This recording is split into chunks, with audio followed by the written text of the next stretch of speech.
Dear students, तो हम आपके लिए लेकर आए हैं एमएचटी सीईटी के एमसीक्यू सेशंस का पार्ट 2। आज के सेशन में हम बात करेंगे चैप्टर 1 के लेवल 2 के एमसीक्यूज के बारे में। तो आई होप आपको लेवल 1 एमसीक्यू सॉल्व करने में मजा आया होगा और जहां पर आप अटके होंगे तो मेरे सोल्यूशन ने आपकी हेल्प की होगी। तो चलिए स्टार्ट करते हैं आज के सेशन के साथ। अब आज के सेशन में हमारा सबसे पहला क्वेश्चन हमें क्या दिया गया है, outer integument and inner integument of an ovule changes into. Okay, तो क्या बोला गया है हमें कि हमारा जो ओव्यूल होता है, चलो पहले डायग्राम बना लेते हैं। तो देखिए यहाँ पर ये हमारा एम्ब्रियो सैक है। एम्ब्रियो सैक के पास ऊपर 3 एंटीपोडाल्स होते हैं, नीचे 2 सिनर्जिड्स और 1 एग सेल होता है और बीच में आपका पोलर न्यूक्लियाई होता है। इसके बाहर आपके इंटीग्यूमेंट्स की लेयर होती हैं। क्या होती हैं इसके बाहर? आपके इंटीग्यूमेंट्स की लेयर होती है और यहाँ पे होता है हमारा फ्यूनिकल। क्या प्रेजेंट होता है यहाँ पर? हमारा फ्यूनिकल। तो हमें पूछा क्या गया है यहाँ पर कि ये जो इनर इंटीग्यूमेंट है और ये जो आउटर इंटीग्यूमेंट है, ये मैच्योरेशन होने के बाद क्या बनाते हैं, यानी आउटर इंटीग्यूमेंट और इनर इंटीग्यूमेंट से आपको क्या देखने को मिलता है। तो हमने आपको बताया था कि जब फर्टिलाइजेशन हो जाता है, फर्टिलाइजेशन के बाद जब आपका डेवलपमेंट, एम्ब्रियो डेवलपमेंट कंप्लीट हो जाता है, तो एम्ब्रियो डेवलपमेंट कंप्लीट होने के बाद हमारा ओव्यूल सीड में कन्वर्ट हो जाता है। किस में कन्वर्ट हो जाता है? सीड में। और ये इंटीग्यूमेंट्स हमारे सीड की आउटर कोट बन जाती है, यानी कि सीड कोट का पार्ट बनता है। तो आउटर इंटीग्यूमेंट से हमें मिलता है टेस्टा और इनर इंटीग्यूमेंट से हमें मिलता है टेगमेन। देखो, अब मैं ना तुमको एक कॉमन मिस्टेक बताती हूँ जो एंट्रेंस के बच्चे कॉमन मिस्टेक करते हैं, वो क्या होती है। आप लोग क्वेश्चन पढ़ने के बाद तुरंत ऑप्शंस देखते हो। पहले ऑप्शन मत देखो, ऑप्शन के ऊपर हमेशा अपना हाथ रखने का, पहले क्वेश्चन रीड करो, उस कॉन्सेप्ट को आप याद करने की कोशिश करो कि आउटर इंटीग्यूमेंट और इनर इंटीग्यूमेंट का क्या रोल होता है। तो आउटर इंटीग्यूमेंट और इनर इंटीग्यूमेंट का रोल है प्रोटेक्शन प्रोवाइड करना न्यूसेलस को और एम्ब्रियो सैक को, और बाद में ये सीड कोट बन जाते हैं। इतना अगर आपको कॉन्सेप्ट पता है, उसके बाद आप ऑप्शन देखो। आप पहले ऑप्शन देख लोगे ना तो आप कंफ्यूज हो जाते हो। आपका कॉन्सेप्ट आप क्लियर है कि नहीं है, वो पहले इंपॉर्टेंट मैटर करता है, और उसके बाद आप ऑप्शन देखो। क्योंकि सीईटी में 100 एमसीक्यूज पूछे जाते हैं बायो से और एक एमसीक्यू का 1 मार्क रहता है। समझ में आ रही है आपको बात? So it is very very important कि आपको 1 मिनट से भी पहले ये एक क्वेश्चन सॉल्व करना है, यानी 40-50 सेकेंड्स में आपको एक क्वेश्चन सॉल्व करना होता है। तो आपके पास कंफ्यूज होने का सवाल ही नहीं उठता। आपका कॉन्सेप्ट क्लियर होना चाहिए, अपने आप आपको आंसर पता चल जाएगा। तो यहाँ पर देखो क्या आएगा हमारा आंसर। आउटर इंटीग्यूमेंट और इनर इंटीग्यूमेंट से क्या मिलता है हमको? Testa and tegmen. Okay, outer integument से टेस्टा और इनर इंटीग्यूमेंट से टेगमेन। तो देखो फर्स्ट ऑप्शन क्या दिया गया है। सबसे पहले देखो आपका आंसर है क्या इधर पे? हाँ, आपका आंसर मुझे दिखाई दे रहा है यहाँ पे, ऑप्शन नंबर 2 जो है, आउटर इंटीग्यूमेंट से टेस्टा बनेगा, इनर इंटीग्यूमेंट से टेगमेन बनेगा। सो this is the right option. लेकिन आप बाकी के ऑप्शंस भी चेक करो कि बाकी के ऑप्शंस में क्या दिया है। ऑप्शन नंबर ए में दिया है कि सीड और फ्रूट बनेगा, तो इंटीग्यूमेंट सीड और फ्रूट नहीं बनाता है। सीड एम्ब्रियो सैक से बनता है और फ्रूट ओवरी से बनता है, तो ये आंसर गलत है, मतलब ये ऑप्शन नहीं आएगा। सीड और फ्लावर, ये ऑप्शन भी नहीं आएगा, क्योंकि अभी हमने बोला एम्ब्रियो सैक आपके सीड से, एम्ब्रियो सैक से आपका सीड बनता है और फ्लावर आपके बड से बनता है। So this is also not the correct option. Mesocarp and endocarp, ये आपके ओवरी के वॉल्स है। ये किसके वॉल्स हैं? ओवरी के वॉल्स है। तो ओवरी के बाहर जो लेयर होती है वो आपका मीसोकार्प और एंडोकार्प बनाता है।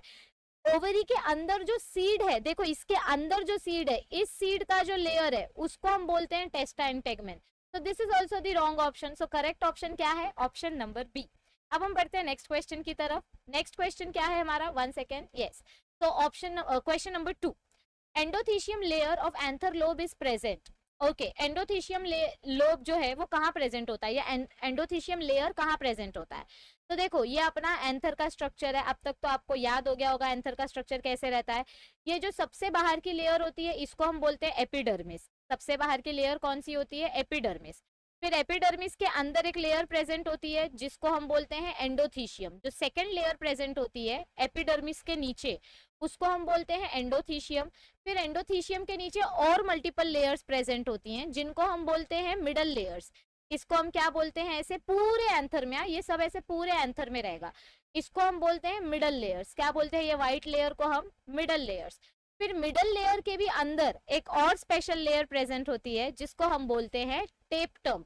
यहाँ पे और एक लेयर कौन सी प्रेजेंट होती है? टेप्टम की लेयर प्रेजेंट होती है। और टेप्टम लेयर के अंदर हमारे माइक्रोस्पोर सेल्स होते हैं, यानी स्पोरोजिनस टिश्यू होता है। तो ये जो ब्लू कलर की लेयर मैंने बनाई है, this is टेप्टम।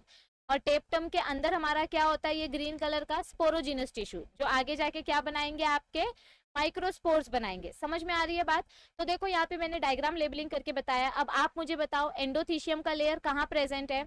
It is present in the inner most layer. नहीं, सबसे अंदर की लेयर तो टेप्टम है, मतलब नंबर 1 एपिडर्मिस है, नंबर 2 एंडोथीशियम है, नंबर 3 मिडल लेयर्स है और नंबर 4 टेप्टम है। तो टेप्टम सबसे अंदर की लेयर है, so this is not the right option.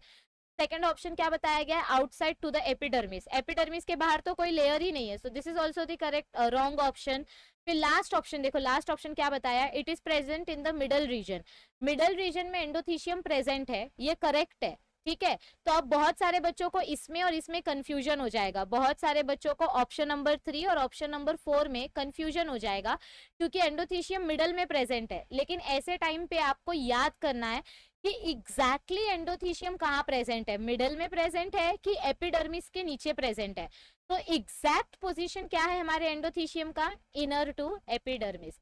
तो इन दोनों में अगर आपको कंफ्यूजन हो रहा है तो इसके लिए आपका कॉन्सेप्ट क्लियर होना चाहिए, आपको ये डायग्राम अच्छे से याद रहना चाहिए। So the correct answer is option number C, option number D is not the correct answer. Then comes our option 3, question 3, sorry. So the question 3 is given as the function of innermost layer of pollen sac tapetum is। तो अभी मैंने आपको बताया हमारा ये जो टेप्टम वाला layer होता है, सबसे अंदर का लेयर, इसका फंक्शन क्या होता है, न्यूट्रिशन प्रोवाइड करना। क्या फंक्शन होता है इसका, न्यूट्रिशन प्रोवाइड करना। So the function of the innermost layer of pollen sac tapetum is what? To provide nutrition. देखो मैंने अभी तक ऑप्शन नहीं देखा है, हाँ मैंने अभी तक ऑप्शन नहीं देखा, मुझे टेप्टम का फंक्शन याद है। अब ढूंढो ये ऑप्शन दिया है क्या, तो पहला ही ऑप्शन दिया है न्यूट्रिटिव, तो this is your correct answer. Protective कौन करने का काम करता है, एपिडर्मिस प्रोटेक्शन करने का काम करता है, so this is not the right answer.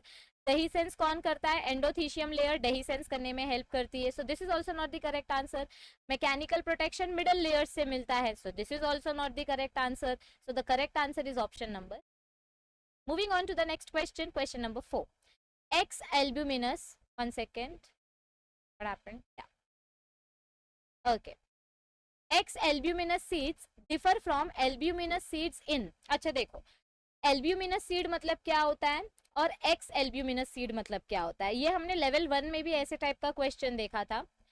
दोनों में डिफरेंस क्या है, देखो कोकोनट का अगर मैं एग्जांपल लूं तो कोकोनट के अंदर जो व्हाइट वाला पार्ट होता है, ये अंदर का व्हाइट वाला पार्ट जो हम खाते हैं, वो एक्चुअली एंडोस्पर्म वाला पार्ट है। कौन सा पार्ट है, एंडोस्पर्म वाला पार्ट है।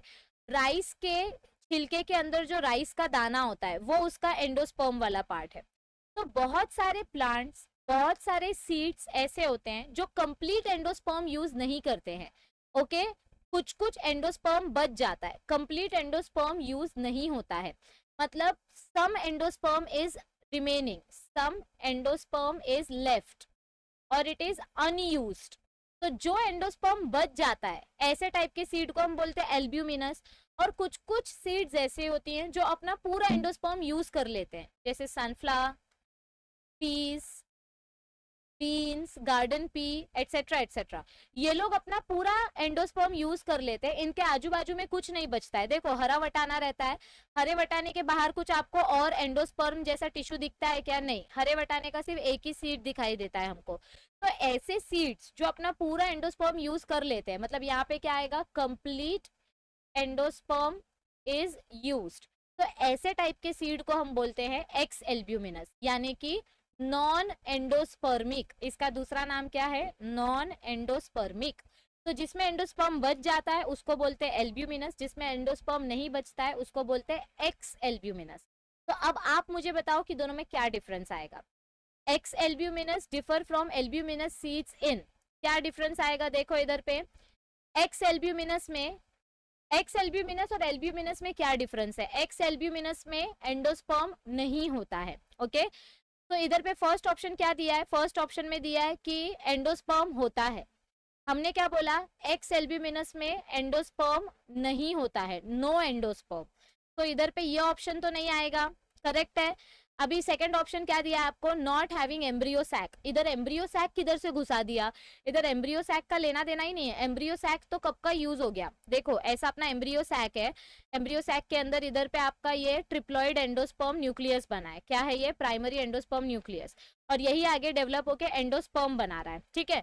तो एम्ब्रियो सैक नहीं होगा तो एंडोस्पर्म कैसे बनेगा? सो ये तो आंसर है ही नहीं। दोनों में एम्ब्रियो सैक होता है, चाहे एंडोस्पर्मिक सीड हो मतलब एल्ब्यूमिनस हो या नॉन एल्ब्यूमिनस हो या एक्स एल्ब्यूमिनस हो, दोनों में एम्ब्रियो सैक होता ही होता है। तो दोनों में ये डिफरेंस नहीं है, दोनों में ये कॉमन पॉइंट है, दोनों के पास एम्ब्रियो सैक होता है। So this is also not the right answer.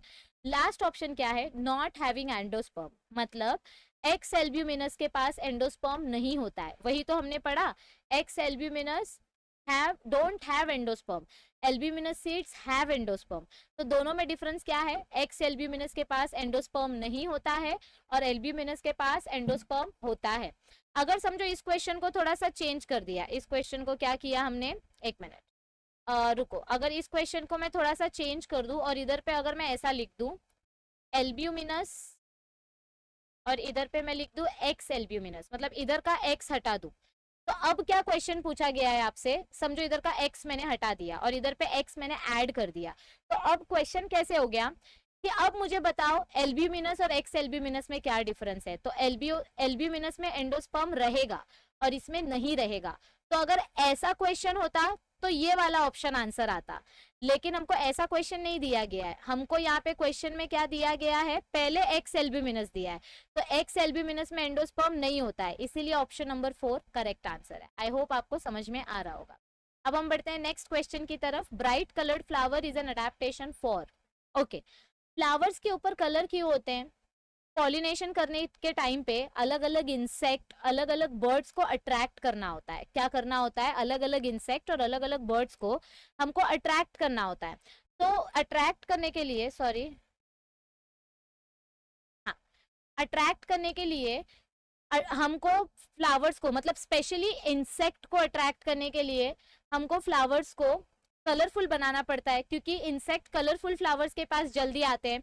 देखो, हवा मतलब विंड और वाटर अबायोटिक एजेंट है, इनको ना तो कुछ दिखाई देता है ना तो कुछ सुनाई देता है, तो इनके लिए फ्लावर्स में कुछ अडेप्टेशन नहीं होते। ना तो फ्लावर कलरफुल होता है ना उसमें ज्यादा खुशबू होती है, क्योंकि विंड और वाटर नॉन लिविंग एजेंट्स है, ठीक है। लेकिन जो एनिमल्स और बर्ड्स होते हैं, यानी जूफिली और एंटोफिली, तो ये दोनों लिविंग एजेंट्स हैं, इनको अट्रैक्ट करने के लिए कुछ ना कुछ करना पड़ेगा। अब जो एनिमल्स होते हैं उनको फ्लावर के अट्रैक्ट करने से इतना फर्क नहीं पड़ता है। एनिमल्स को क्या चाहिए? नेक्टर ज्यादा चाहिए, ओके। फ्लावर्स में फ्लावर्स अट्रैक्टिव नहीं होंगे तो भी चलेगा, लेकिन उनको नेक्टर ज्यादा चाहिए।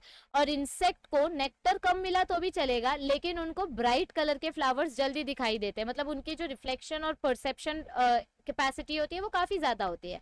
तो इस तरीके से ब्राइट कलर के फ्लावर किस लिए किए जाते हैं? देखो, एनिमोफिली मतलब विंड, विंड को कुछ फर्क नहीं पड़ेगा फ्लावर ब्राइट है या डल है, उसको कुछ फर्क नहीं पड़ेगा। हाइड्रोफिली मतलब वाटर, इसको भी कुछ फर्क नहीं पड़ेगा, ओके। एनिमल्स को नेक्टर ज्यादा चाहिए, लेकिन यहाँ पे हमने क्या बोला है कि फ्लावर ब्राइट कलर का है, तो ये भी नहीं आएगा। तो राइट आंसर क्या है अपना? ऑप्शन नंबर डी, क्योंकि इंसेक्ट्स और बटरफ्लाईज कलरफुल फ्लावर्स की तरफ अट्रैक्ट होकर जाते हैं।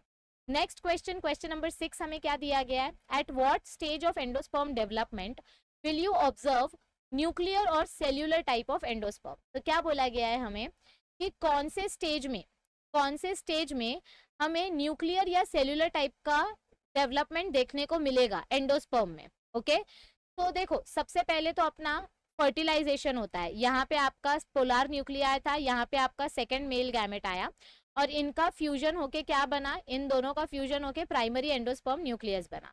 अब जैसे ही ये प्राइमरी एंडोस्पर्म न्यूक्लियस बन जाता है, इधर पे आपका सिनर्जिड था, एक सिनर्जिड बर्स्ट हो गया, एग सेल के साथ दूसरा मेल गैमेट फ्यूज होके क्या बना देता है? जाइगोट बना देता है। क्या बना देता है? जाइगोट बना देता है। जैसे ही फर्टिलाइजेशन हो जाता है, तुरंत आपका एंडोस्पर्म डेवलपमेंट स्टार्ट हो जाता है। क्यों पता है? क्योंकि जाइगोट को डेवलप करने के लिए उसको खाना देना पड़ेगा, और जाइगोट को खाना देने के लिए एंडोस्पर्म बनाना पड़ेगा। तो एंडोस्पर्म पहले से बना के नहीं रखा जाता है। एंडोस्पर्म कब बनाया जाता है? जब फर्टिलाइजेशन हो जाता है। तो फर्टिलाइजेशन करने के टाइम पे जब फर्टिलाइजेशन हो जाता है तो हम एंडोस्पर्म का डेवलपमेंट स्टार्ट करते हैं तुरंत। तो इधर देखो क्या क्या ऑप्शंस दिया गया है। आपको क्या बोला गया है कि आपको न्यूक्लियर एंडोस्पर्म और सेलुलर टाइप एंडोस्पर्म कब देखने को मिलेगा? देखो, एक बार आपको याद दिला देती हूँ। न्यूक्लियर एंडोस्पर्म कैसा होता है? ऐसे यहाँ पे आपका जाइगोट है और ऐसे प्री न्यूक्लियर डिवीजन हो रहा है, ये आपका न्यूक्लियर टाइप का एंडोस्पर्म है, याद आ रहा है कुछ। और सेलुलर टाइप का एंडोस्पर्म कैसा होता है, यहाँ पे आपका जाइगोट है और यहाँ पे ऐसे आपको मतलब अलग अलग एंडोस्पर्म के सेल्स ऐसे सेल वॉल फॉर्मेशन के साथ बनते हुए दिखाई दे रहे हैं, याद आ रहा है। इधर पे ऐसे आपका एम्ब्रियो डेवलपमेंट हो जाता है, याद आया कुछ। तो ये डेवलपमेंट हमको कब देखने को मिलती है, फर्टिलाइजेशन होने के बाद। कब देखने को मिलती है, फर्टिलाइजेशन होने के बाद। तो कब बनता है न्यूक्लियर या सेलुलर टाइप का endosperm, at the mature stage of endosperm, नहीं, एंडोस्पर्म मेच्योर होने के बाद हार्ट शेप का बन जाता है, सो ये ऑप्शन नहीं आएगा। Just after the division of primary endosperm nucleus, yes, जैसे ही आपका प्राइमरी एंडोस्पर्म न्यूक्लियस बन जाता है, PEN, ठीक उसके बाद आपका एंडोस्पर्म डेवलपमेंट स्टार्ट हो जाता है। So B is the correct answer. Correct answer क्या है, option number B. Third option क्या दिया गया है, when division starts in embryo, embryo में डिवीजन करने के लिए पहले एंडोस्पर्म बनाना पड़ेगा, सो ये पहले नहीं होगा। And when embryo is heart shape, embryo heart shape का कब बनेगा भैया, एम्ब्रियो हार्ट शेप का कब बनेगा, जब उसको भर भर के एंडोस्पर्म मिलेगा, तो ये भी नहीं आएगा। So the correct answer is option number B. Next क्या है, द कंसिडरेबल, देखो ये क्वेश्चन में याद रखो, एंडोस्पर्म मतलब क्या है, हमारे एम्ब्रियो का खाना, एम्ब्रियो को खाना दोगे तभी वो बढ़ेगा ना, इसीलिए ऑप्शन नंबर सी और ऑप्शन नंबर डी नहीं है, क्योंकि एम्ब्रियो का डेवलपमेंट स्टार्ट करने के लिए उसको एंडोस्पर्म देना पड़ेगा, और एंडोस्पर्म कब बनेगा, प्राइमरी एंडोस्पर्म न्यूक्लियस बनने के बाद, समझा, पक्का, ऑलराइट। अब देखो सेवेंथ क्वेश्चन क्या दिया गया है, the considerable part of funicle present in mature seeds is called as what, मतलब क्या बोला गया है, देखो ऐसा अपना एनाट्रोपस ओव्यूल रहता है और ये अपना फ्यूनिकल है, ऐसा आपका ये इंटीग्यूमेंट्स है, ठीक है, फिर यहाँ पे आपका ये रहता है एम्ब्रियोसैक, ये आपका न्यूसेलस है, ठीक है। तो ये जो पार्ट है ये आपका फ्यूनिकल है, ये फ्यूनिकल जब सीड डेवलपमेंट होता है तो ये फ्यूनिकल छोटा हो के एकदम छोटू स्ट्रक्चर ऐसे बन जाता है, मतलब अगर मैं आपको डायग्राम दिखाऊं तो ऐसा कुछ देखने को मिलेगा। ये देखो ये आपका फ्यूनिकल था, यहाँ पे आपका फ्यूनिकल जैसा स्ट्रक्चर था, रुको मैं मार्कर का इंक चेंज करती हूँ, हाँ देखो इधर पे, यहाँ पे आपका फ्यूनिकल का स्ट्रक्चर था, जो सीड के बीच में ऐसा ऐसा ऐसा स्ट्रक्चर दिखाई देता है ना, this is the funicle structure. तो ये फ्यूनिकल स्ट्रक्चर मेच्योर होके क्या बना रहा है, रैफ, ये फ्यूनिकल स्ट्रक्चर मेच्योर होके क्या बना रहा है, देखो इधर का रीजन और इधर का रीजन, ये देखो ये कनेक्टिंग पॉइंट वाला फ्यूनिकल कनेक्ट करता है ना, फ्यूनिकल किसको कनेक्ट करता है, हमारे ओव्यूल को हमारी ओवरी से यानी कि प्लेसेंटा से कनेक्ट करता है, कौन कनेक्ट करता है, फ्यूनिकल। तो फ्यूनिकल दोनों के बीच में प्रेजेंट है, तो देखो इधर पे ये जो सेंटर वाला पार्ट है, this is the funicle, see this part, okay. तो फ्यूनिकल कॉन्ट्रैक्ट होके क्या बना देता है, रैफ बना देता है, क्या बना देता है, रैफ बना देता है। तो करेक्ट आंसर क्या आएगा आपका, बी, क्या आएगा करेक्ट आंसर हमारा बी, ओके। ए क्यों नहीं आएगा, क्योंकि प्लेसेंटा तो दूर है, ओव्यूल से दूर है, उसका फ्यूनिकल के साथ कुछ लेना देना नहीं है, और मेच्योर सीड्स में प्लेसेंटा का इधर पे, प्लेसेंटा से जितना न्यूट्रिशन चाहिए था उतना ले लिया, सीड बनने के बाद प्लेसेंटा डिग्रेड हो जाता है, हीलम से, हीलम आपका सेंटर पॉइंट है, इस पार्ट को हम बोलते हैं हीलम, इस पार्ट को हम क्या बोलते हैं, हीलम, ओके। हीलम एक अलग ही पार्ट है, और स्पोरोडर्म क्या होता है, this part is known as our sporoderm, जहाँ पे माइक्रोपाइलर ओरिजिन होता है, या फिर आपके पोलन ग्रेन में जो जर्म पोर्स होते हैं उनको भी स्पोरोडर्म बोला जाता है। तो ये भी नहीं आएगा, सो करेक्ट आंसर क्या बचा इधर पे, रैफ बचा। इट्स वेरी सिंपल, ये मैंने आपको थ्योरी के टाइम पे भी बताया था, तो इसको याद रखो, ओके, ऑलराइट। तो अब हम बढ़ते हैं क्वेश्चन नंबर 8 की तरफ। क्वेश्चन नंबर 8 में हमें क्या दिया गया है, each pollen grain is, okay. तो अब यहाँ पर कंफ्यूजन क्या होगा, आपको पोलन ग्रेन पूछा गया है और आप कंफ्यूज हो जाओगे मेल गैमेट के साथ। देखो पोलन ग्रेन और मेल गैमेट में थोड़ा सा डिफरेंस है, दोनों एक ही है, लेकिन पहले सिंगल पोलन ग्रेन जब रहता है, मतलब जब पोलन ग्रेन एंथर में से निकलता है, ये आपका एंथर है, एंथर में से जब ये पोलन ग्रेन निकला तो इसको हम माइक्रोस्पोर बोलते हैं, या आप इसको पोलन ग्रेन भी बोल सकते हो, क्या बोल सकते हो इसको, आप पोलन ग्रेन भी बोल सकते हो। तो स्टार्टिंग में ये पोलन ग्रेन कैसा होता है, स्टार्टिंग में इस पोलन ग्रेन का स्ट्रक्चर ऐसा रहता है, मतलब अंदर इसका सिंगुलर ओवल या स्पेरिकल शेप का ये सेल है, यहाँ पर इसके स्पोरोडर्म प्रेजेंट रहेगी, मतलब प्रोटेक्टिव लेयर्स प्रेजेंट रहेंगे, 3 जर्म पोर्स प्रेजेंट हैं, 3 जर्म पोर, ये एक्साइन है, ये इंटाइन है, ये सर्कुलर शेप का है और इसके अंदर एक ही न्यूक्लियस होता है, ठीक है। ये एकदम स्टार्टिंग स्टेज बता रही हूँ मैं। धीरे धीरे करके जैसे जैसे इसके अंदर गैमेट्स बनना तैयार होंगे तो इसके अंदर दो सेल बनेंगे, एक वेजिटेटिव सेल, एक जनरेटिव सेल, फिर जनरेटिव सेल से दो गैमेट्स बनेंगे। तो ये धीरे धीरे करके होता है। एकदम इनिशियल स्टेज में क्या देखा जाता है, एकदम इनिशियल स्टेज में हमारा जो पोलन ग्रेन होता है वो सिंगल सेल्ड होता है और उसके अंदर एक ही न्यूक्लियस होता है। तो our pollen grain is unicellular यानी single cell, it is uninucleate यानी एक ही न्यूक्लियस है, ठीक है। यूनिसेल्युलर, यूनिन्यूक्लिएट, ओवल शेप या स्पिरिकल शेप है और ये सिंगल स्ट्रक्चर है तो हेप्लॉइड, यानी कि इसके ये पोलन ग्रेन को हम क्या बोलते हैं, हेप्लॉइड स्ट्रक्चर। इसके पास एक ही टाइप का गैमेट बनेगा, सिर्फ मेल गैमेट बनेगा, तो इसको हेप्लॉइड स्ट्रक्चर बोलते हैं। तो अब ऑप्शंस के साथ मैच करो और देखो करेक्ट आंसर क्या आएगा। क्वेश्चन नंबर 8 में करेक्ट आंसर्स क्या आएंगे। तो फर्स्ट स्टेटमेंट हमको क्या दिया गया है, each pollen grain is, first statement क्या है, यूनिसेल्युलर, करेक्ट। तो हमारा आंसर यूनिसेल्युलर है, उतना तो करेक्ट है।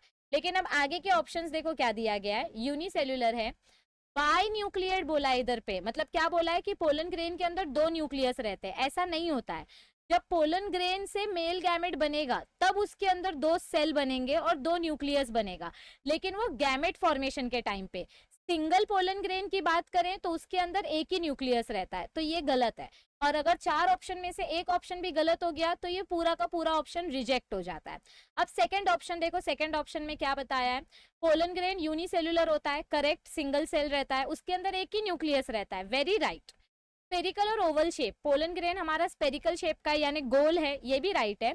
और ये हेप्लॉइड स्ट्रक्चर है यानी कि हेप्लॉइड गैमेट्स प्रेजेंट है, यानी सिर्फ एक टाइप के गैमेट प्रेजेंट है, तो ये बी वाला ऑप्शन तो सारे के सारे करेक्ट है। लेकिन अब बाकी का भी देखो, सी और डी भी देखो।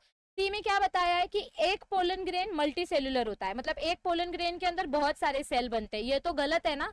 तो सी और डी में दोनों पॉइंट्स गलत है, तो ये सी और डी भी इसका आंसर नहीं हो सकता। ऊपर से बाय न्यूक्लिएट बोला है तो एक ही न्यूक्लियस रहता है, तो ये भी गलत है। तो इस क्वेश्चन का राइट आंसर है option number B. Right answer क्या है, option number B, single cell, only one nucleus, spherical and haploid structure. हाँ, ये पोलन ग्रेन जब मेल गैमेट बनाएगा तो इसके अंदर दो न्यूक्लियस हो जाएंगे। Okay, all right. अब क्वेश्चन नंबर 9 में देखो क्या बोला गया है, वैलिस्नेरिया के बारे में पूछा गया है। वैलिस्नेरिया कौन सा एग्जाम्पल है, एपीहाइड्रोफिली का एग्जाम्पल है। ये किसका एग्जाम्पल है, एपीहाइड्रोफिली का। एपीहाइड्रोफिली मतलब क्या होता है, ये जब पॉलिनेशन सरफेस के ऊपर होता है, मतलब ये देखो आपके मेल प्लांट और फीमेल प्लांट दोनों के दोनों पानी के नीचे रहते हैं, मेल और फीमेल दोनों पानी के नीचे रहते हैं। लेकिन जब पॉलिनेशन करना होता है तो ये मेल प्लांट का जो एंथर होता है वो एंथर इससे टूट के, पोलन ग्रेन इससे टूट के पानी के सरफेस पे आ जाता है। किधर आ जाता है, पानी के सरफेस के ऊपर आ जाता है। और फिर धीरे धीरे करके हमारी जो ओवरी है यानी हमारा जो फीमेल प्लांट है वो भी अपने आप को, पहले वो कॉइल्ड रहती है। फीमेल प्लांट कैसे रहता है, देखो ये फीमेल प्लांट कैसे रहता है, ये ना ऐसे ऐसे ऐसे ऐसे कॉइल्ड रहता है। लेकिन इसको भी ऊपर जाना है, सरफेस के पास जाना है, क्योंकि पोलन ग्रेन तो सरफेस पे है। तो ये फीमेल प्लांट क्या करेगा, ये धीरे धीरे करके अपना कॉइलिंग खोलना स्टार्ट करेगा और फ्लावर सरफेस पे पहुंच जाता है। एक बार फ्लावर सरफेस पे पहुंच गया तो पोलन ग्रेन इस फ्लावर के ऊपर बैठेगा और पॉलिनेशन करेगा। तो वैलिस्नेरिया मतलब एपीहाइड्रोफिली में कैसे टाइप का पॉलिनेशन होता है, वाटर के सरफेस के ऊपर। आपको याद होना चाहिए, वैलिस्नेरिया एग्जाम्पल के हिसाब से दिया है, तो आपको एग्जाम्पल्स याद रहेंगे तो ऑटोमेटिकली पॉलिनेशन याद रहेगा। इसीलिए मैं बोलती हूँ हमेशा पढ़ने के टाइम पे हर एग्जाम्पल को याद रखो, मतलब कम से कम एक टाइप का दो एग्जाम्पल आपको याद रहना चाहिए, हर एक प्रोसेस का दो दो एग्जाम्पल याद रहना चाहिए। तो वैलिस्नेरिया का पॉलिनेशन किधर हो रहा है, वाटर सरफेस के ऊपर हो रहा है, so on the surface of water. बाकी के ऑप्शंस देखो क्या दिए गए हमको इधर पे, डीप इन वाटर, वाटर के अंदर पॉलिनेशन नहीं हो रहा है क्योंकि पोलन ग्रेन सरफेस पे आ जा रहा है। Below the surface of the water, पानी के सरफेस के नीचे भी नहीं हो रहा है क्योंकि पोलन ग्रेन्स ऊपर आ गए। विंड के थ्रू नहीं हो रहा है, इसमें पॉलिनेशन कैसे हो रहा है, on the surface of the water. So this is the right answer. Okay, all right. अब हमको नेक्स्ट क्वेश्चन देखो क्या पूछा गया है, chiropterophily is the pollination carried out by. Chiropterophily मैंने आपको बताया था, चिरोप्टेरोफिली ये नाम इतना अलग है, इतना अलग नाम है, इसका मतलब ये पॉलिनेशन कौन करते हैं, बैट्स करते हैं। क्योंकि अगर बर्ड्स पॉलिनेशन करते हैं तो उसको हम ऑर्निथोफिली बोलते हैं, इंसेक्ट के पॉलिनेशन को हम एंटोमोफिली बोलते हैं, एनिमल्स के पॉलिनेशन को हम जूफिली बोलते हैं। तो बचा क्या, बैट। तो bat is the right answer for chiroptero. ये क्वेश्चन आता है यहाँ सीईटी में, 100% आता है ये क्वेश्चन, बैट्स वाला, सो उसको याद रखना। अब देखो इधर पे और एक चीज क्या बताई गई है। नेक्स्ट क्वेश्चन, क्वेश्चन नंबर 11 में, इन हाइड्रोफिलस प्लांट, हाइड्रोफिलस प्लांट मतलब क्या होते हैं, पानी में जो पॉलिनेशन करते हैं। तो in hydrophilous plant specific gravity of pollen grain is controlled by, देखो पोलन ग्रेन का जो इनर लेयर है और जो आउटर लेयर है वो किससे बना है, इनर लेयर किससे बना है, सेल्यूलोज से बना है, किससे बना है, सेल्यूलोज एंड पेक्टिन से बना है। और ये सेल्यूलोज जो है ये कहीं ना कहीं स्टार्च बनाने में हेल्प करता है, क्या बनाने में हेल्प करता है, स्टार्च बनाने में हेल्प करता है। तो हमारे पोलन ग्रेन का इनर लेयर यानी कि इंटाइन जितना ज्यादा मोटा होगा उतने ज्यादा स्टार्च मॉलिक्यूल्स उसके पास होंगे, और स्टार्च मॉलिक्यूल्स की वजह से पोलन ग्रेन हेवी हो जाता है। जब आप गांव जाते हो या बाहर पढ़ने जाते हो, हॉस्टल जाते हो, तो मम्मी कैसे भर भर के बैग में खाना पैक करती है तो बैग हेवी हो जाता है।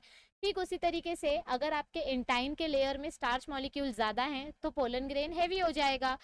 तो पोलन ग्रेन का स्पेसिफिक ग्रेविटी कौन डिसाइड करता है, स्टार्च मॉलिक्यूल डिसाइड करते हैं। तो इधर ऑप्शंस देखो क्या बताया गया है, स्पेसिफिक ग्रेविटी किसके ऊपर डिपेंड करेगी, फॉर्मिंग कॉइल्ड पोलन ग्रेन्स, तो कॉइल्ड पोलन ग्रेन्स नहीं बनते, कॉइल्ड फीमेल गैमेट बनता है, so this is not the right answer.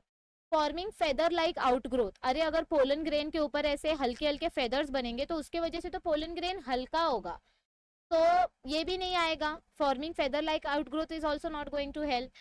Formation of one or more starch molecules, क्या बोला गया है कि जितने ज्यादा स्टार्च मॉलिक्यूल्स होंगे उतना ज्यादा अपना पोलन ग्रेन हेवी होगा, तो option number C is the answer. और लास्ट में क्या है, formation of air vacuole, common sense की बात है, अगर पोलन ग्रेन के अंदर एयर मॉलिक्यूल भरोगे साइटोप्लाज्म निकाल के तो वो हल्का हो जाएगा, वो हैवी थोड़ी होएगा। तो पोलन ग्रेन की स्पेसिफिक ग्रेविटी किसके ऊपर डिपेंड करती है, स्टार्च ग्रेन्स के ऊपर। Okay, now comes question number 12। Question number 12 में हमें क्या पूछा गया है, double fertilization was discovered by S G. Nawaschin, तो ये करेक्ट है, नवास्टीन साइंटिस्ट ने डबल फर्टिलाइजेशन किया था, करेक्ट है।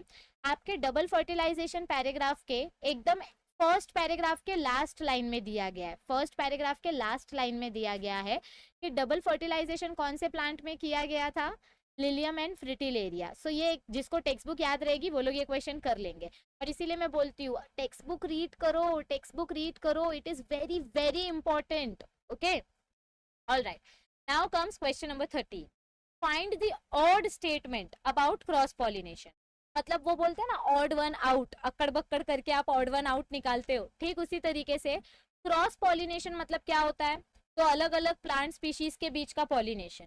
तो ये चार स्टेटमेंट्स में से कौन सा स्टेटमेंट अलग है वो आपको ढूंढ के निकालना है। तो चलो ढूंढते हैं, मजा आता है ऑड वन ढूंढने में।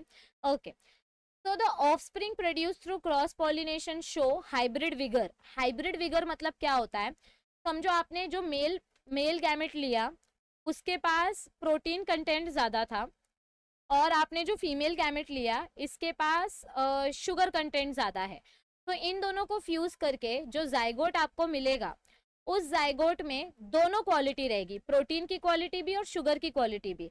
मतलब ये जो बच्चा है ये अपने दोनों माँ बाप से, मतलब माँ से भी और बाप से भी एक कदम आगे है। मेल गैमेट के पास सिर्फ प्रोटीन था और फीमेल गैमेट के पास सिर्फ शुगर था, ठीक है, मेल गैमेट के पास प्रोटीन था, फीमेल गैमेट के पास शुगर था, लेकिन दोनों ने मिलकर जाइगोट बनाया, और जाइगोट के पास प्रोटीन और शुगर दोनों है। तो जाइगोट के पास जब एक्स्ट्रा चीज होती है, अपने पेरेंट्स के कंपैरिजन में कुछ एक्स्ट्रा रहता है, तो उसको हम बोलते हैं हाइब्रिड विगर।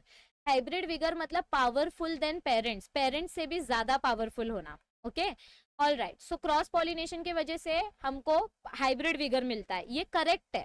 ठीक है, नेक्स्ट स्टेटमेंट देखो, purity is maintained in the offsprings produce through cross pollination, no this is wrong. अगर आपको प्यूरिटी मेंटेन करके रखनी है तो आपको सेल्फ पॉलिनेशन करना पड़ेगा। सेल्फ पॉलिनेशन मतलब क्या होता है, सेम प्लांट्स के बीच में, जैसे समझो भाई और बहन की शादी करवा रहे हो तो भाई बहन के ही जीन्स बच्चे में भी जाएंगे। मतलब भाई और बहन के गैमेट्स को अगर आपने फ्यूज करवाया तो जो जाइगोट बनेगा उसमें उनके ही कैरेक्टर्स रहेंगे, किसी बाहर वाले के कैरेक्टर नहीं आएंगे। तो सेल्फ पॉलिनेशन करके प्यूरिटी मेंटेन की जाती है, क्रॉस पॉलिनेशन से प्यूरिटी मेंटेन नहीं होती है। थर्ड ऑप्शन देखो, cross pollination involves genetic recombination and brings variation, तो क्रॉस पॉलिनेशन की वजह से न्यू वेराइटी देखने मिलता है, this is also right. It is not an economical method, correct है, क्रॉस पॉलिनेशन करने के लिए बहुत ज्यादा पैसा नहीं लगता है, it is a very natural and very affordable process. तो 3 ऑप्शंस करेक्ट है और एक ऑप्शन गलत है, और हमको ऑड स्टेटमेंट ढूंढने बोला था, मतलब कौन सा ऑप्शन अलग है, तो बी वाला ऑप्शन अलग है, इसीलिए आपका आंसर क्या आएगा, option number B is your answer. Moving on to the next question, a pollen tube always enters the embryo sac near. Pollen tube कहाँ से एंटर करता है, देखो ये अपना एम्ब्रियो सैक है, यहाँ पे आपके सिनर्जिड्स है, ये आपके क्या है, दीज आर योर सिनर्जिड्स, और ये आपका एग सेल है, ये आपका क्या है, एग सेल है। एग सेल और सिनर्जिड्स मिलके क्या बनाते हैं, इन दोनों के कॉम्बिनेशन को हम क्या बोलते हैं, egg cell plus synergids are known as egg apparatus, इसको हम क्या बोलते हैं, एग अपैरेटस। तो पोलन ट्यूब हमेशा कहाँ से एंटर करता है, देखो ये आपका इंटीग्यूमेंट्स है, पोलन ट्यूब ऐसे आएगा और हमेशा एग अपैरेटस के पास से एंटर करेगा, किधर से, रुको दूसरे कलर का बनाती हूँ पोलन ट्यूब, हाँ, पोलन ट्यूब हमेशा आएगा और एग अपैरेटस के पास से एंटर करेगा, वो बाकी और कहीं से एंटर नहीं करेगा, क्योंकि एग अपैरेटस उसको अपनी तरफ अट्रैक्ट करता है। ये जो एग अपैरेटस है ना, ये एक पर्टिकुलर टाइप का केमिकल मॉलिक्यूल सेक्रेट करता है, केमिकल मॉलिक्यूल्स के वजह से आपके pollen tube automatically egg apparatus की तरफ अट्रैक्ट होते हैं। एंटीपोडाल सेल्स के पास वो केमिकल प्रॉपर्टी नहीं होता है, इसीलिए पोलन ट्यूब यहाँ से एंटर नहीं करता है, पोलन ट्यूब इतना घूम के एग अपैरेटस से एंटर करता है। समझ में आई बात? तो pollen tube always enters from egg apparatus. तो इधर देखो, एंटीपोडाल्स के पास केमिकल नहीं है, सेकेंडरी न्यूक्लियस तो अंदर है, तो उधर से कैसे एंटर करेगा, और चलाजा के पास ही तो एंटीपोडाल है, तो उधर से भी ये एंटर नहीं करता, तो ये किधर से एंटर करता है, एग अपैरेटस के पास से। कहाँ से एंटर करेगा, एग अपैरेटस के पास से। तो correct answer is option number 15th question देखो, fertilization of egg takes place inside. तो एग का फर्टिलाइजेशन कहाँ पर होता है, देखो ये अपना एम्ब्रियो सैक है, क्या है ये अपना एम्ब्रियो सैक, और यहाँ पे अपने सिनर्जिड्स रहते हैं, यहाँ पे अपना एग सेल रहता है, क्या रहता है, यहाँ पे अपना एग सेल रहता है।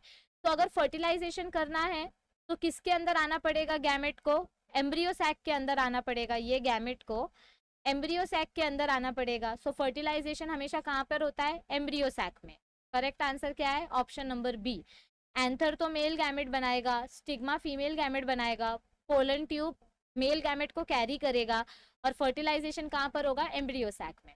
Question number 16, after penetrating stigmatic and styler tissues, the pollen tube usually grow down towards the egg because, मतलब क्या बोला गया है, देखो ये आपका फीमेल का स्टिग्मा है, ये स्टाइल है, और ये ओवरी है, ओवरी के अंदर इधर पे एम्ब्रियो सैक रहता है, और एम्ब्रियो सैक के पास इधर पे एग अपैरेटस है, क्या है यहाँ पे, एग अपैरेटस है। तो अपना जो पोलन ग्रेन है, देखो दूसरे मार्कर से बता रही हूँ, अपना जो पोलन ग्रेन है, ये पोलन ग्रेन पहले स्टिग्मा से एंटर किया, फिर इसने स्टाइल को भी क्रॉस कर दिया, ये स्टिग्मा है,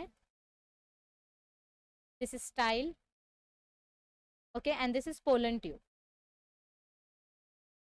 तो देखो क्या बोला गया, आफ्टर पेनिट्रेटिंग मतलब एंटरिंग, एक बार स्टिग्मा से एंटर किया, फिर स्टाइल के थ्रू ट्रैवल किया, मतलब स्टाइल ऐसे स्टाइल के थ्रू नहीं, स्टिग्मा के नीचे जो कनेक्टिंग लिंक होता है, स्टाइल के थ्रू अंदर आया, उसके बाद पोलन ट्यूब कहाँ जाएगा, एग अपैरेटस के पास जाएगा। क्यों? क्योंकि एग अपैरेटस क्या करता है, एक स्पेशल टाइप का केमिकल सब्सटेंस रिलीज करता है, जिसके वजह से पोलन ट्यूब उसकी तरफ अट्रैक्ट होता है।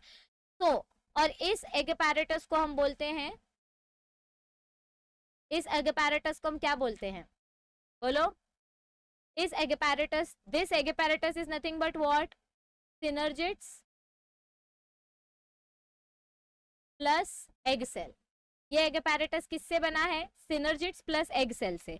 और ये जो दो सिनर्जिड्स है, एक लेफ्ट में और एक राइट में, इन दोनों सिनर्जिड्स को हम बोलते हैं फिलीफॉर्म अपैरेटस। क्या बोलते हैं इनको हम, फिलीफॉर्म अपैरेटस। तो इस क्वेश्चन का करेक्ट आंसर क्या आएगा, फिलीफॉर्म अपैरेटस। इस क्वेश्चन का करेक्ट आंसर क्या आएगा, ये देखो इधर पे डायग्राम मैंने ड्रॉ किया है, हाँ। तो इस क्वेश्चन का करेक्ट आंसर क्या आएगा, देखो, the filiform apparatus of synergid is believe to attract the pollen tube.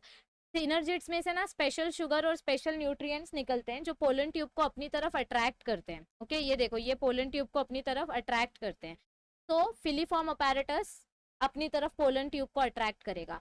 The egg cell attracts the pollen tube because they have dissimilar electric charge. Electric charge का इधर पे कुछ मेंशन नहीं किया है, इसलिए सेकंड ऑप्शन रॉन्ग है। It grows under control of nucleus, इधर पे न्यूक्लियस आएगा, या nucellus, so no, this is also wrong. It has no other passage to follow, ऐसा नहीं है। पोलन ट्यूब को बहुत सारे रास्ते होते हैं अंदर जाने के लिए, लेकिन वो सिनर्जिड के पास ही क्यों जाता है? क्योंकि सिनर्जिड मतलब filiform apparatus special chemicals release करते हैं, इसीलिए हमारा पोलन ट्यूब बेचारा आग बंद करके एग अपैरेटस के पास पहुंच जाता है। नेक्स्ट क्वेश्चन नंबर 17 क्या दिया गया? ये आपका फेवरेट पार्ट है, ये मैंने आपको पहले भी बताया था, पिछले सेशन में बताया था। हमारा जो पोलन ग्रेन होता है, पोलन ग्रेन के बाहर जो एक्साइन की मेम्ब्रेन होती है, कौन सी मेम्ब्रेन? एक्साइन की जो मेम्ब्रेन होती है, ये एक्साइन किससे बनती है? स्पोरोपेलेनिन से बनती है। किससे बनती है? स्पोरोपोलेनिन से बनती है। ओके और ये स्पोरोपेलेनिन बहुत सारे केमिकल्स के अगेंस्ट रेजिस्टेंट होते हैं, मतलब बहुत सारे केमिकल्स का इसके ऊपर कुछ असर नहीं होता है। तो exine of pollen grain is composed of what? Sporopollenin. So option देखो क्या आएगा, फर्स्ट ऑप्शन ही आपका आंसर है। पेक्टोसेल्यूलोज से इंटाइन बनता है, पेक्टोसेल्यूलोज से इंटाइन बनता है, so this is not the right answer. Pollen kit exine के बाहर प्रेजेंट होता है, मतलब यहाँ पे ऐसे ऑयली स्ट्रक्चर प्रेजेंट होता है जिसको हम पोलन किट बोलते हैं, तो ये भी राइट आंसर नहीं आएगा। लिग्नोसेल्यूलोज तो सेल वॉल में प्रेजेंट रहता है, तो ये भी राइट आंसर नहीं आएगा। सो राइट आंसर क्या है अपना? Option at the time of fruit formation ovary wall changes into, देखो आपकी जो ओवरी की वॉल है, अंदर सीड बन रही है, और ये जो ओवरी की वॉल है, ये ओवरी वॉल क्या बन जाती है? पेरिकार्प बन जाती है, और यही पेरिकार्प आगे जाके 3 लेयर्स में डिवाइड हो जाती है। सबसे बाहर की लेयर को हम बोलते हैं एपिकार्प, फिर मिडल लेयर को बोलते हैं मीसोकार्प, और अंदर वाली लेयर को बोलते हैं एंडोकार्प। तो ओवरी का जो आउटर लेयर है, जैसे मैंगो का जो छिलका होता है उसको पेरिकार्प बोलेंगे। पेरिकार्प के 3 लेयर्स होते हैं, कभी कभी 2 लेयर्स होते हैं। तो outer most layer of ovary at the time of fruit formation ovary wall changes into what? Pericarp. So right answer क्या आएगा? Option B. एपिकार्प, मीसोकार्प और एंडोकार्प ये तीनों पेरिकार्प के टाइप्स है, मतलब पेरिकार्प से ये तीनों बने हैं। देखो पेरिकार्प से ये तीनों बने हैं, सो राइट आंसर क्या आएगा? Pericarp. Okay next question number 19, dash is temporary suspension of growth. Okay options देखो क्या बोला गया है। वायबिलिटी से किसी चीज का हम सस्पेंशन नहीं कर सकते। ओके वायबिलिटी के वजह से क्या होता है? वायबिलिटी के वजह से आपके सीड को जर्मिनेट करने में हेल्प मिलता है, लेकिन हम यहाँ पे क्या कर रहे हैं? सस्पेंड कर रहे हैं। सस्पेंड करना यानी स्टॉप करना थोड़े टाइम के लिए। तो viability is not the right answer. Dispersal मतलब क्या होता है? Distribution of seeds. डिस्पर्सल मतलब क्या होता है? Distribution of seeds. तो इधर पे हम सीड थोड़ी डिस्ट्रीब्यूट कर रहे हैं, इधर पे तो हम अपने पॉलिनेशन को स्टॉप कर रहे हैं या जर्मिनेशन को स्टॉप कर रहे हैं। सो this is also not the right answer. Dormancy is the right answer, क्योंकि डॉर्मेंसी में क्या होता है? हम ग्रोथ इनहिबिटर्स का केमिकल यूज करते हैं। ग्रोथ इनहिबिटर्स समझो ये आपका सीड है, इसके ऊपर आप ग्रोथ इनहिबिटर स्प्रे कर दोगे तो इसका जो बाहर का लेयर है वो और टफ हो जाएगा और वो जर्मिनेट नहीं होएगा। तो उसको आपने क्या किया? थोड़े टाइम के लिए सस्पेंड कर दिया, आपने उसका टेम्पररी सस्पेंशन कर दिया। तो dormancy is the right answer. Parthenocarpy तो एक अलग ही प्रोसेस है। पार्थेनोकार्पी मतलब क्या होता है? Fruit forming without any seed development, तो ये तो आएगा ही नहीं इधर पे। ओके ऑल राइट, अब नेक्स्ट क्वेश्चन देखो, क्वेश्चन नंबर 20 क्या दिया गया है? Which of the following is not true for double fertilization. क्या बोला गया है हमको इधर पे? Which of the following is not true for double fertilization. Double fertilization मतलब क्या होता है? ये आपका एम्ब्रियो सैक है, इधर पे आपका एग सेल है, ये सिनर्जिड्स है। एग सेल के साथ मेल गैमेट ने फ्यूज किया तो हमको जाइगोट मिला, ये एक फर्टिलाइजेशन है। और सेंटर में जो पोलर न्यूक्लियाई था उसके साथ मेल गैमेट ने फ्यूज करके क्या बनाया? एंडोस्पर्म बनाया। क्या बनाया? ट्रिप्लॉइड एंडोस्पर्म बनाया, यानी कि 3N। ओके ये डबल फर्टिलाइजेशन है। ये फर्स्ट फर्टिलाइजेशन, सॉरी ये फर्स्ट फर्टिलाइजेशन और ये सेकंड फर्टिलाइजेशन, इसलिए इसको डबल फर्टिलाइजेशन। तो इधर पे देखो कौन सा स्टेटमेंट फॉल्स है। नॉट ट्रू मतलब क्या होता है? फॉल्स स्टेटमेंट ढूंढ के निकालना है। फर्स्ट ऑप्शन क्या दिया गया है? Endosperm nucleus is diploid. क्या बोला इधर पे? एंडोस्पर्म का न्यूक्लियस डिप्लॉइड है। ये तो पहला ही स्टेटमेंट गलत है, क्योंकि हमने अभी पढ़ा एंडोस्पर्म का न्यूक्लियस कैसा होता है? ट्रिप्लॉइड होता है। कैसा होता है? ट्रिप्लॉइड होता है। So this statement is false, मतलब अपना आंसर ए है। और बाकी के ऑप्शंस भी देखो। Male gamete and secondary nucleus fuse to form endosperm nucleus, correct है। आपका एक मेल गैमेट सेकेंडरी न्यूक्लियस के साथ फ्यूज होके एंडोस्पर्म बनाता है, ये राइट है। It was discovered by Nawaschin, ये भी राइट है। Endosperm provides nutrition to embryo, ये भी राइट है। तो कौन सा स्टेटमेंट फॉल्स है? Option number A. Next question, point out the odd one. Okay ovule किधर प्रेजेंट रहता है? फ्लावर में, फीमेल के रिप्रोडक्टिव ऑर्गन में, ठीक है। ओवरी किधर प्रेजेंट रहता है? फीमेल के अंदर। न्यूसिलस कहाँ पर प्रेजेंट है? ओव्यूल के बाहर। तो ये तीनों फीमेल रिप्रोडक्टिव ऑर्गन का पार्ट है, लेकिन टेप्टम मेल रिप्रोडक्टिव ऑर्गन का पार्ट है। टेप्टम एंथर के अंदर प्रेजेंट रहता है, पोलन ग्रेन को न्यूट्रिशन प्रोवाइड करता है। So this is the odd answer and your correct answer is option number B. Next question देखो 22. The fertilization process in which non-motile male gametes are transported up to the female gamete through a pollen tube, it is called as what? Okay, तो ये हमने previous session में बात की थी। चलो मैं आपको ड्रॉ करके दिखाती हूँ। देखो, ये आपका स्टिग्मा है, ये आपका स्टाइल है और ये आपका ओवरी है। ओके, इसके ऊपर जब आपका पोलन ग्रेन बैठता है तो ये पोलन ग्रेन से जो पोलन ट्यूब निकलती है, ये पोलन ट्यूब अपने साथ क्या कैरी करती है? मेल गैमेट्स कैरी करती है, क्योंकि मेल गैमेट्स अपने आप चल के ओवरी तक नहीं जा सकते, मेल गैमेट्स अपने आप चल के ओव्यूल तक नहीं जा सकते, तो पोलन ट्यूब उसको अपने साथ कैरी करती है और इस प्रोसेस को हम क्या बोलते हैं? सिफोनोगैमी। ये मैंने आपको पहले भी बताया था। तो जिन बच्चों ने इसका आंसर दिया है वेरी गुड। तो इसका करेक्ट आंसर क्या आएगा? ऑप्शन नंबर सी। मीसोगैमी मतलब क्या होता है? जब आपका पोलन ट्यूब इंटीग्यूमेंट से एंटर करता है। सिनगैमी मतलब क्या होता है? मेल गैमेट और फीमेल गैमेट का फ्यूजन। चलाजोगैमी मतलब क्या होता है? जब आपका पोलन ट्यूब चलाजा से एंटर करता है, मतलब अगर आपका ये एम्ब्रियो सैक है, अगर पोलन ट्यूब इधर से एंटर करेगा, मतलब ये ओव्यूल है, अगर आपका पोलन ट्यूब चलाजा से एंटर कर रहा है तो इसको चलाजोगैमी बोलेंगे। अगर आपका पोलन ट्यूब इंटीग्यूमेंट से एंटर करेगा इधर से तो इसको मीसोगैमी बोलेंगे। तो ये भी आंसर नहीं है, ये भी आंसर नहीं है। और सिनगैमी मतलब फ्यूजन होता है। तो आंसर क्या बचा अपना? सिफेनोगैमी। करेक्ट आंसर क्या है अपना? सिफोनोगैमी। अब आगे नेक्स्ट क्वेश्चन क्या बताया है? Fully developed embryo ultimately becomes. देखो, ये फोटो आपको दिया नहीं था, ये फोटो आपके क्वेश्चन में नहीं है, ये फोटो मैंने आपके एक्सप्लेनेशन के लिए रखी है। ओके, आपका क्वेश्चन क्या है कि एक फुल्ली डेवलप्ड एम्ब्रियो कैसा दिखाई देता है? तो इधर देखो, ये एम्ब्रियो का स्टार्टिंग का स्टेज है। इस स्टेज को हम बोलते हैं नोटोकॉर्ड स्टेज। इस स्टेज को हम क्या बोलते हैं? Notochord stage. लेकिन ये फुल्ली डेवलप्ड नहीं है। फिर इसके बाद आपका एक और स्टेज आता है जहाँ पे आपको एम्ब्रियो हार्ट शेप दिखाई देता है, लेकिन ये भी फुल्ली डेवलप्ड नहीं है। फुल्ली डेवलप्ड एम्ब्रियो कब होता है? जब हमको वो एम्ब्रियो हॉर्स शू यानी घोड़े की नाल जैसे, ऐसे जैसे दिखाई देता है, हॉर्स शू के जैसा। देखा होगा ना आपने, घोड़े को पैर पे पहनाते ही है। तो ये है अपना फुल्ली डेवलप्ड एम्ब्रियो, क्योंकि इसके बाद ये 2 कॉटिलिडॉन्स बना देता है। तो फुल्ली डेवलप्ड एम्ब्रियो कैसे दिखाई देता है? हॉर्स शू के जैसा। किडनी शेप का भी दिखाई नहीं देता, कॉर्डेट शेप तो एकदम स्टार्टिंग में देखने को मिलता है, और ग्लोबुलर शेप ये वाला है। तो ये फुल्ली डेवलप्ड नहीं है। फुल्ली डेवलप्ड एम्ब्रियो कैसा दिखाई देता है? Horse shoe. तो ये याद रखना। Okay, so correct answer is option number B.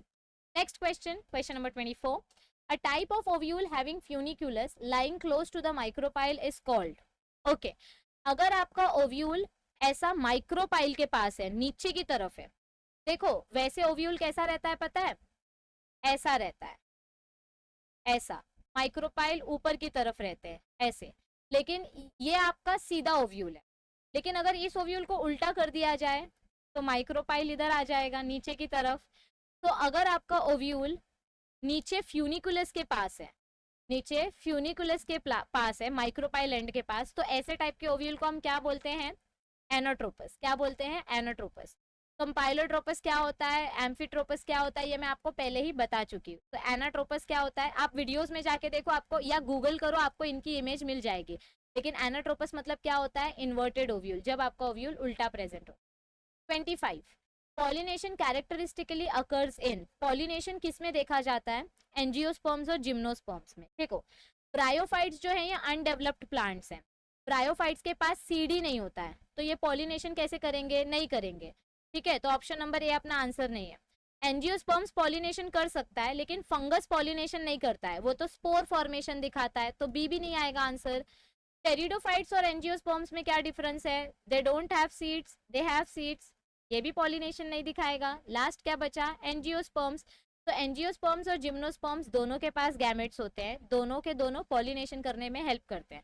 तो इसमें दोनों आंसर करेक्ट है, इसीलिए आपका आंसर क्या आएगा? Option number D. तो आई होप आपको सारे एमसीक्यूज के सोल्यूशन पता चल गए होंगे। फिर भी अगर आपको किसी एमसीक्यू में डाउट है, then feel free to ask your doubt in the comment section. We will try to solve your query as possible as early. And still, if you have doubts, please let us know. We will try to make another session for it. Stay tuned with our channel for the upcoming more videos. Thank you.